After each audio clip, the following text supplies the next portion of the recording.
భక్తులారా, జీవితంలో ఎంత కష్టపడినా డబ్బు నిలవకపోవడం, ఇంట్లో ఎప్పుడు కలహాలు రావడం, అనారోగ్యం వెంటాడటం, రాత్రుళ్లు తెలియని భయం కలగడం, ఇవన్నీ ఎందుకు జరుగుతున్నాయో ఎప్పుడైనా ఆలోచించారా? చాలామంది ఇది నా అదృష్టం అని భావించి బాధతో జీవితం గడుపుతుంటారు. కాని గరుడ పురాణం ఒక భయంకరమైన సత్యాన్ని చెబుతుంది. మనిషి ఈ లోకాన్ని విడిచిన తర్వాత అతని ఆత్మ వెంటనే శాంతిని పొందదు. అతను చేసిన పుణ్యాలు, పాపాలు, ఆలోచనలు అన్నీ అతని ప్రయాణాన్ని నిర్ణయిస్తాయి. మనం చేసే ప్రతి చిన్న పని కూడా ఆ ప్రయాణంపై ప్రభావం చూపుతుందని ఈ శాస్త్రం చెబుతోంది. అందుకే పెద్దలు చేసిన కర్మ చెల్లక మానదు అని చెప్పేవారు. ఒకప్పుడు కాశీ సమీపంలో ధర్మయ్య అనే వ్యాపారి ఉండేవాడు. బయటకు చూస్తే అతను చాలా విజయవంతుడిలా కనిపించేవాడు. పెద్ద ఇల్లు, డబ్బు, గౌరవం అన్నీ ఉండేవి. కాని అతని మనసులో మాత్రం ఎప్పుడూ ఒక తెలియని భయం ఉండేది. రాత్రుళ్లు నిద్రపోతే విచిత్రమైన కలలు కనిపించేవి. ఒకసారి అతను ఒక మహానుభావుడిని కలిసి తన బాధ చెప్పాడు. అప్పుడు ఆ సన్యాసి అతనికి ఒక మాట చెప్పాడు. మనిషి చనిపోయిన తర్వాత అతని సంపద కాదు, అతని కర్మ మాత్రమే వెంట వస్తుంది అని అన్నాడు. ఆ మాట విన్న ధర్మయ్య ఒక్కసారిగా ఆలోచనలో పడిపోయాడు. ఎందుకంటే అతను జీవితంలో ఎన్నో మందిని మోసం చేసి సంపాదించాడు. గరుడ పురాణం ప్రకారం మనిషి శరీరాన్ని విడిచిన వెంటనే ఆత్మకు ఒక కొత్త అనుభూతి ప్రారంభమవుతుంది. మొదటి కొన్ని గంటలు అతనికి తన మరణం జరిగిన విషయమే పూర్తిగా అర్థం కాదు. తన కుటుంబం ఏడుస్తూ ఉండటం, తన శరీరం ముందు జరిగే కార్యక్రమాలు, ఇవన్నీ చూస్తూ ఉంటాడట. కాని ఎవరికీ తన మాట వినిపించదు. అదే ఆత్మకు మొదటి బాధ. మనం ప్రేమించిన వారు మన ముందే ఉన్నా వారిని తాకలేని స్థితి వస్తుంది. ఇక్కడే ఒక గొప్ప సత్యం ఉంది. జీవించి ఉన్నప్పుడు మనం ఎంత ప్రేమ పంచామో, ఎంత మంచి చేశామో అదే ఆత్మకు శాంతిని ఇస్తుంది. అందుకే పెద్దలు ఎప్పుడూ దానం చేయమని, ఆకలితో ఉన్నవారికి అన్నం పెట్టమని చెప్పేవారు. అన్నదానం మహాదానం అనే సామెతకు ఇదే కారణం.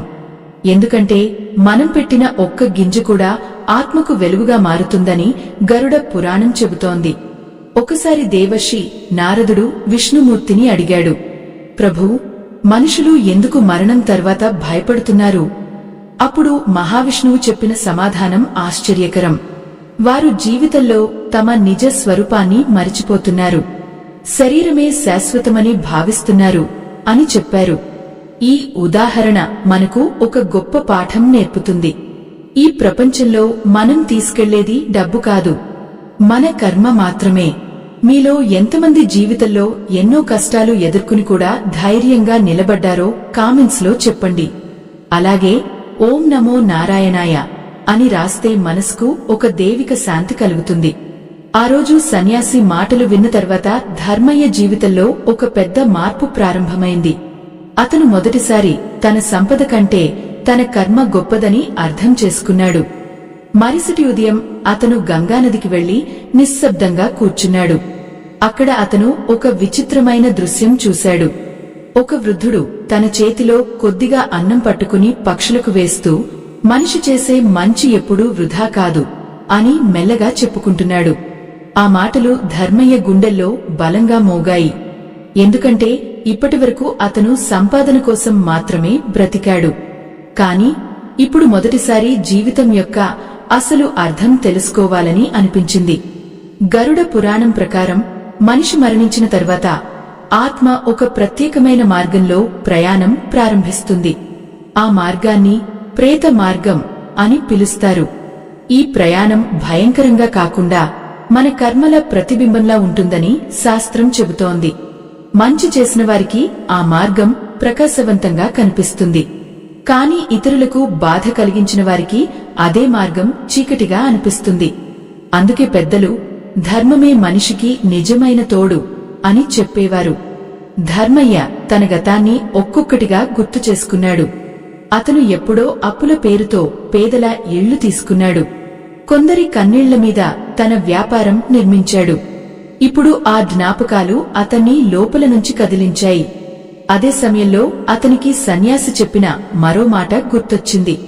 పాపం చేసినవాడికి మార్పు వస్తే దైవం క్షమిస్తుంది అని. ఈ మాట అతనిలో ఒక ఆశ వెలిగించింది. ఆ రాత్రి అతనికి మరో విచిత్రమైన కల వచ్చింది. ఒక పొడవైన మార్గం కనిపించింది. ఆ మార్గం మధ్యలో వెలుగుతో నిండిన ఒక ఆలయం ఉంది. అక్కడ ఒక దివ్య స్వరం వినిపించింది. మనిషి తన కర్మలతోనే తన భవిష్యత్తు నిర్మించుకుంటాడు అని ఆ స్వరం చెప్పింది. ఒక్కసారిగా ధర్మయ్య మేల్కొన్నాడు. అతని శరీరం చెమటతో తడిసిపోయింది. కాని అతని మనసులో మాత్రం ఒక కొత్త ధైర్యం మొదలైంది. గరుడ పురాణంలో ఒక అద్భుతమైన కథ ఉంది. ఒకసారి అవంతి రాజ్యంలో వీరసేనుడు అనే యువరాజు ఉండేవాడు. అతను యుద్ధాల్లో గెలిచి ఎంతో గర్వంతో జీవించేవాడు. కాని ఒకరోజు అతను ఒక మహర్షిని అవమానించాడు. అప్పుడు ఆ మహర్షి అతనికి చెప్పాడు, నీ గర్వం నీతో రాదు, నీ మంచితనం మాత్రమే నీకు మార్గం చూపుతుంది. ఆ మాటల తర్వాత వీరసేనుడు పూర్తిగా మారిపోయి ప్రజలకు సేవ చేయడం ప్రారంభించాడు. చివరికి అతని పేరు ధర్మవంతుడిగా నిలిచిపోయింది. ఈ కథ మనకు ఒక గొప్ప సత్యం చెబుతోంది. మార్పు ఎప్పుడైనా ప్రారంభించవచ్చు.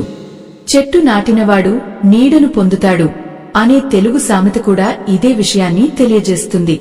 మనం చేసే మంచి పనులు మనకే తిరిగి వస్తాయి. అందుకే గరుడ పురాణం ప్రతిరోజూ కనీసం ఒక మంచి పని చేయమని ఉపదేశిస్తుంది. మీలో ఎంతమంది నేను చేసిన మంచికి ఫలితం రావడం లేదు అని అనిపించుకున్నారో కామెంట్స్ లో చెప్పండి. ఎందుకంటే దైవం ఆలస్యం చేస్తుంది కాని అన్యాయం చేయదు. ఆ రోజు నుండి ధర్మయ్య ప్రతి ఉదయం ఆకలితో ఉన్నవారికి భోజనం పెట్టడం ప్రారంభించాడు. కాని అతనికి తెలియదు, అతని జీవితంలో ఇంకా ఒక గొప్ప రహస్యం బయటపడబోతోందని. ఒక సాయంత్రం గంగానది ఒడ్డున అతను మళ్లీ ఆ సన్యాసిని కలిశాడు. ఆకాశం నారింజ రంగులో మెరిసిపోతూ ఉండగా గాలి చాలా ప్రశాంతంగా వీచింది.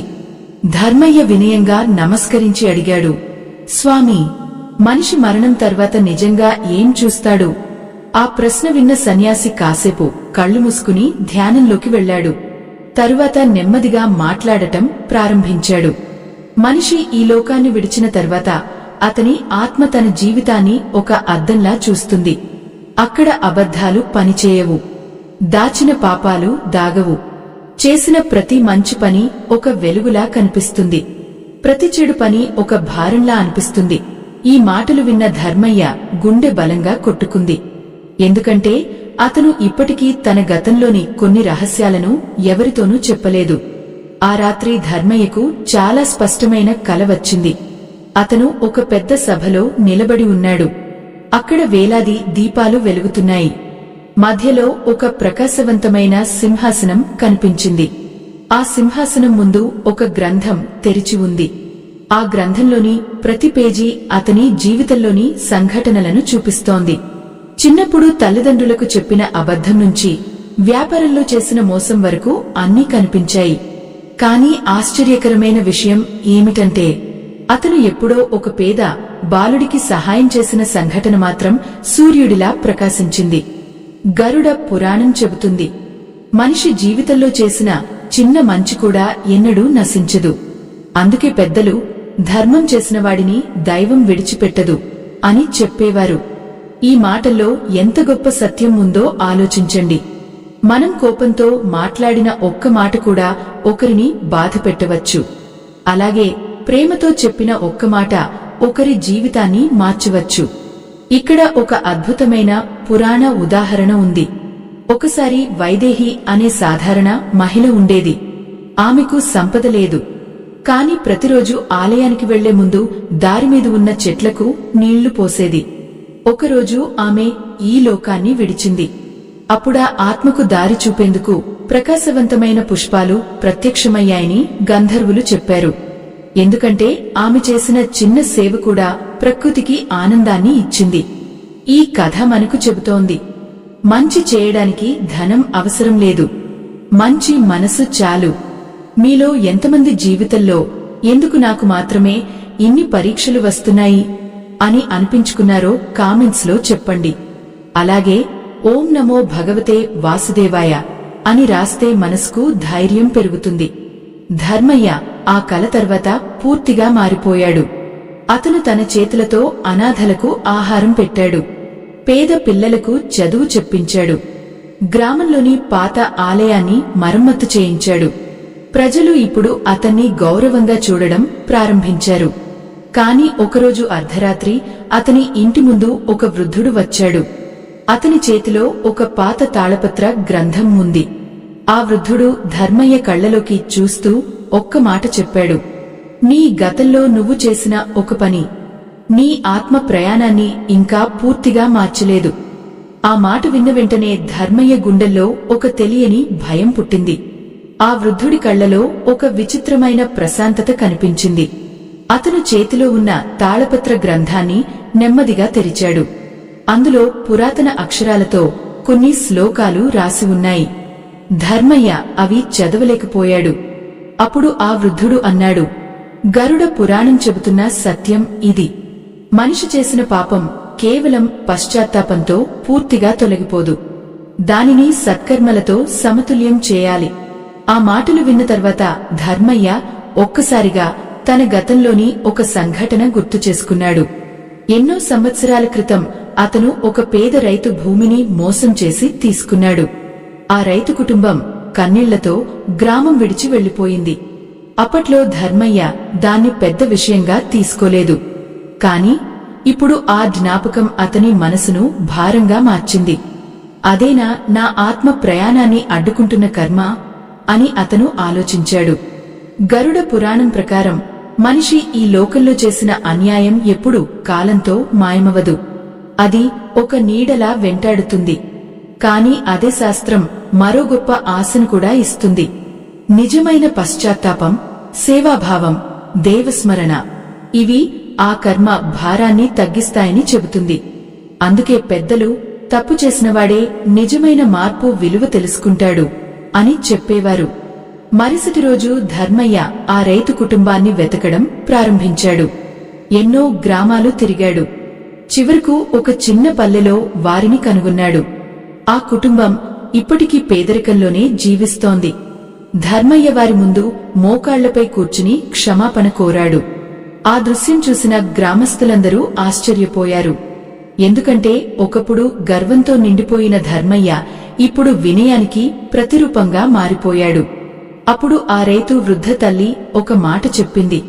బిడ్డా, క్షమాపణ కోరే హృదయం దైవానికి చాలా ప్రియమైనది.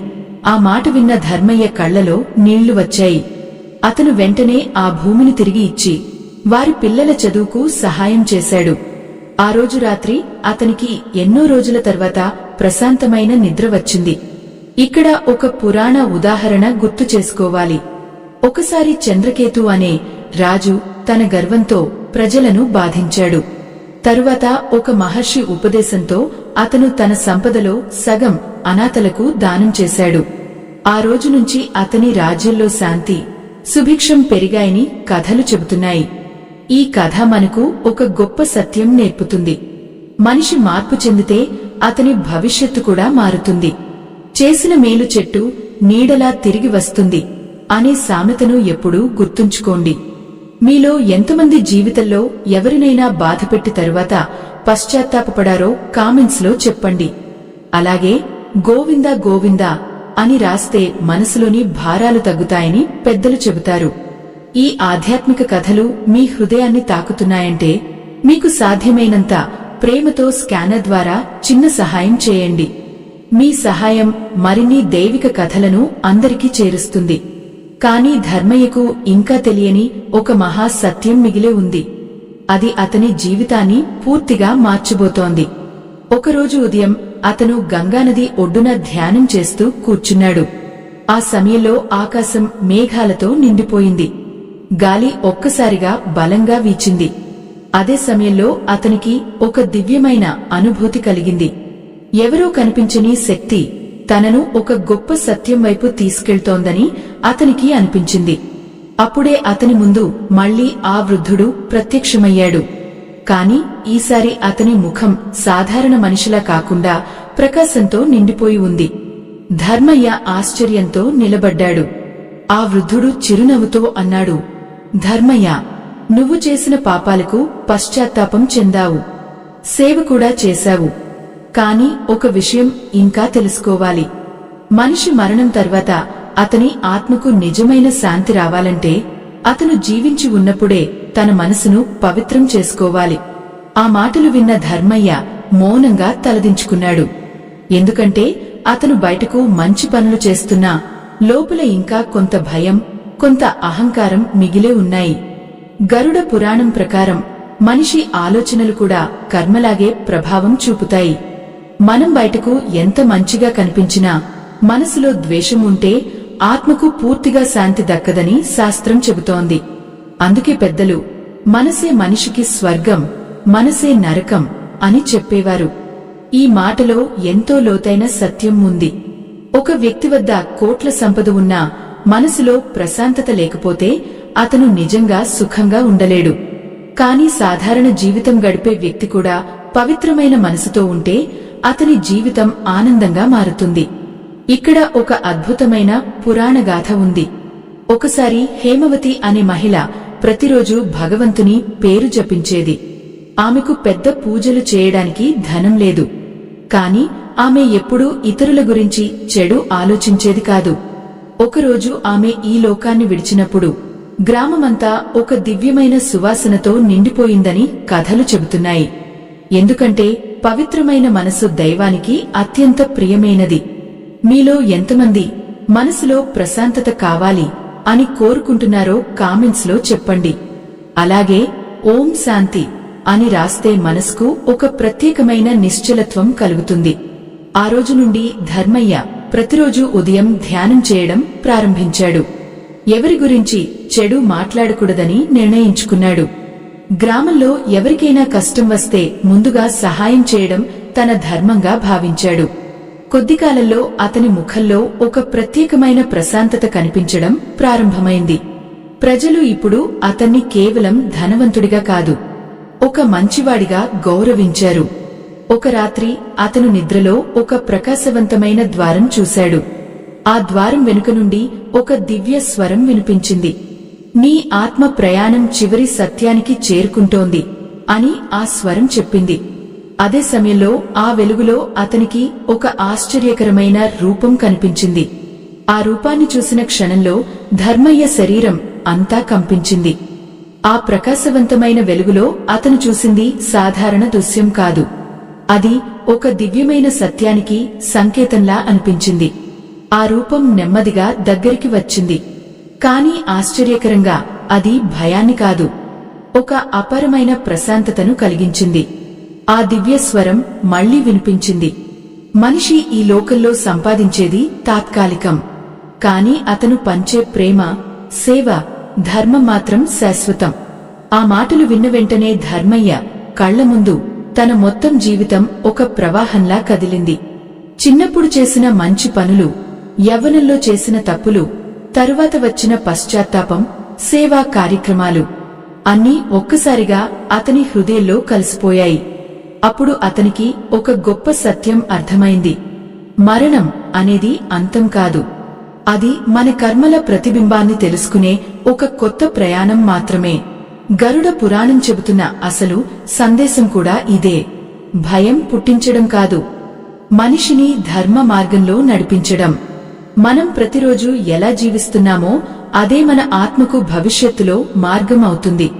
అందుకే ధర్మో రక్షతి రక్షితః అని శాస్త్రాలు చెబుతున్నాయి. ధర్మాన్ని కాపాడిన వారిని ధర్మమే కాపాడుతుంది. మరుసటి రోజు ధర్మయ్య గ్రామంలోని ప్రజలందరినీ ఒకచోటికి పిలిచాడు. అతను వినయంగా మాట్లాడాడు. నేను జీవితంలో ఎన్నో తప్పులు చేశాను, కాని దైవం నాకు మార్పు చెందే అవకాశం ఇచ్చింది. మీలో ఎవరూ ద్వేషంతో జీవించకండి, ఎవరినీ మోసం చేయకండి, మీ చేతనైనంత మంచి చేయండి అని చెప్పాడు. ఆ మాటలు విన్న ప్రజలందరి కళ్లలో గౌరవం కనిపించింది. ఇక్కడ ఒక చివరి పురాణ ఉదాహరణ గుర్తుంచుకోవాలి. ఒకసారి అనిరుద్ధుడు అనే వృద్ధుడు తన జీవితమంతా సాధారణంగా గడిపాడు. అతనికి పెద్ద సంపద లేదు, కాని ప్రతిరోజు ఒక ఆకలితో ఉన్నవారికి భోజనం పెట్టేవాడు. చివరికి అతను ఈ లోకాన్ని విడిచినప్పుడు గ్రామంలోని ప్రజలందరూ అతను మంచి మనిషి అని కన్నీళ్లతో గుర్తు చేసుకున్నారు. అదే నిజమైన విజయమని మహర్షులు చెబుతారు. మన పేరు సంపదతో కాదు, మన మంచితనంతో నిలవాలి. మంచి మాట మాణిక్యం కంటే గొప్పది అనే తెలుగు సామెతను ఎప్పటికీ మర్చిపోవద్దు. మీలో ఎంతమంది ఈ కథ విన్న తర్వాత జీవితంలో మంచి మార్పు తీసుకురావాలని అనుకుంటున్నారో కామెంట్స్ లో చెప్పండి. అలాగే ఓం నమో నారాయణాయ అని రాస్తే దైవిక ఆశీర్వాదం కలుగుతుందని విశ్వాసం. ఈ దైవిక కథలు మీ హృదయాన్ని స్పృశిస్తున్నాయంటే మీకు సాధ్యమైన చిన్న సహాయం స్కానర్ ద్వారా చేయండి. మీ సహాయం మరెంతో మందికి ఆధ్యాత్మిక జ్ఞానం చేరే మార్గం అవుతుంది. ఆ రాత్రి ధర్మయ్య మళ్లీ ఆకాశం వైపు చూశాడు. గంగానది మీద చంద్రకాంతి వెండి వెలుగులా మెరిసింది. అతని మనసులో ఇప్పుడు భయం లేదు. ఎందుకంటే అతను చివరకు తెలుసుకున్నాడు, మనిషి మరణం తర్వాత వెంట వచ్చే ఒకే ఒక్క విషయం అతని కర్మ మాత్రమే అని. ఈ ఆధ్యాత్మిక ప్రయాణం ఇక్కడితో ముగిసిపోయింది. స్వస్తి.